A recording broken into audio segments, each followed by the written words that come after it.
the Aging in America Conference, and we're honored to have the Assistant Secretary for the Administration on Aging, Kathy Greenlee. Kathy, thanks for being with us. Thank you very much. Thank you for your time. I'm glad to talk to you this morning. Oh, it's our pleasure. You know, we have a lot of folks that are in their living rooms right now watching Graceful Aging, and they're wondering, what does the Administration on Aging do for them? Could you tell folks a little bit? Well, what we do at the Administration on Aging, this is a federal agency. We provide money, we give it to states, and the states give it to the local communities to help seniors stay at home as they age, and also help their family members support them as they age. So they may not, seniors themselves, ever hear of the Administration on Aging, but if they've called someone to have a meal provided to them, or if they've called the local area agency or senior center and said, where can I get help on having a bath, if they've called someone in their local community to get help, then they've called someone that we work with and help support at the federal level. And so that support is a financial support as well as what, an expertise support? We do two things. We run at a specific law or program called the Older Americans Act, which is the funding stream. And then our role at the Administration on Aging is talk to other federal agencies about seniors and what seniors need as they age and how we can best support them through government supports as well as partnerships with community organizations so that seniors can stay at home and have good, long, productive lives. It's what we all want, That's isn't what it? we want, yes. Absolutely. Now, I heard you speak inside. There was a session on this Older Americans Authorization Act. What is that Older American Authorization Act? Most people who are seniors are familiar with Medicare and Medicaid. But the way the Older Americans Act is structured is every 5 years or so, Congress has to look at it again and figure out if they still like the law, if they want to make changes to the law or make any improvements.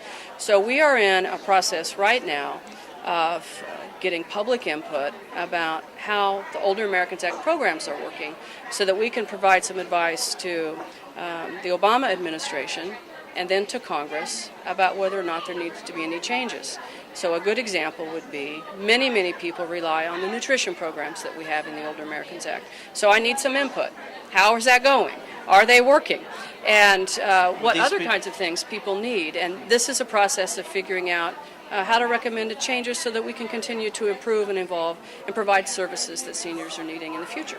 So if I had a Meal on Wheel program that was coming to my house, or if I went to a senior center and enjoyed a congregate meal, and there was something about that service I didn't really like, you would like to hear about that. Well, there's two things that I need to know. One is that if it's working and helping someone, it's very valuable. I can stay at home now. My father can stay at home now because he's able to go to the senior center and get a meal or have a meal delivered. We need to know what's working.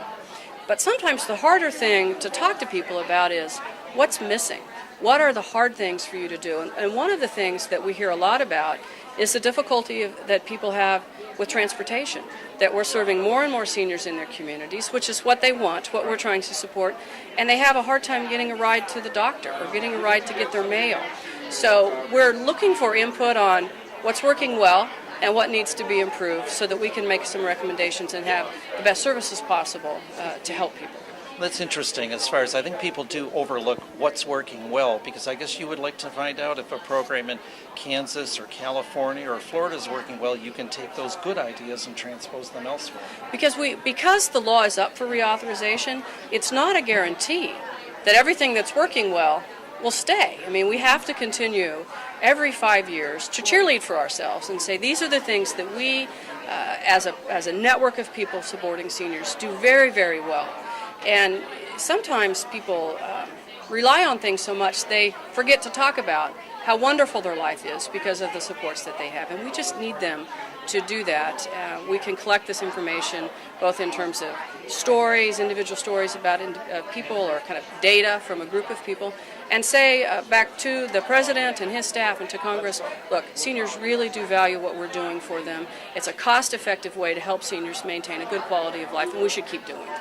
Now, if one of our viewers has never been involved politically, they've never done any advocacy, but they've taken to heart your words right now, what would they actually do? Who would they contact? Everybody is a good answer. Okay. I mean, they need to, in order to help us with the law, they don't need to know anything about the law at all. What we need for seniors to do is talk to their local providers, their local members of Congress, their local legislators, talk to people that they know of at federal agencies and say, this is what I have and this is what I need. And then we can all sort out how the law can support that. And it's very important that seniors just talk about their lives. Most of us who do this work for a long time do it because we so passionately believe in seniors and supporting them and their families. Every senior that I've ever talked to hopes to age at home and be involved in their community and in their family, continue to be involved in their faith organizations. And those are the kinds of things we need to hear from seniors so we can figure out what can we do to help that and how can we do that at the most cost-effective way at the federal level.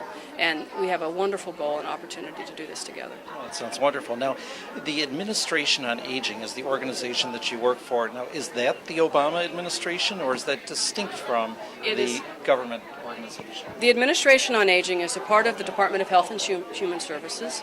I am the Assistant Secretary for Aging. I was appointed by the President to this role. I work directly with Secretary Sebelius from Health and Human Services, as well as the other agencies within Health and Human Services. We heard yesterday from the Surgeon General here.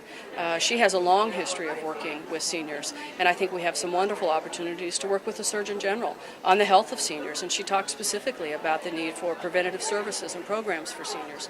So many seniors are struggling with chronic disease. So we can work with the Surgeon General, we can work with CMS, we can work with USDA on providing supplemental food and support for seniors. So we have great opportunities at the federal level, and that's really our job at the Administration on Aging, is to talk to everybody that we can talk to about what seniors need, because seniors are a large group of people and they interact with most federal agencies well beyond the scope of what we do with the Older Americans Act, and we want to be their advocate and their voice with these other agencies that we work with. Well, we thank you so much for your time today and for the work that you're doing to assist families. I know it's a big job, and it's a growing job as years go by. So thank you very much. You're very welcome. It's very rewarding, and I would just tell seniors, talk to people about your lives, and we'll help you figure out what we can do to help.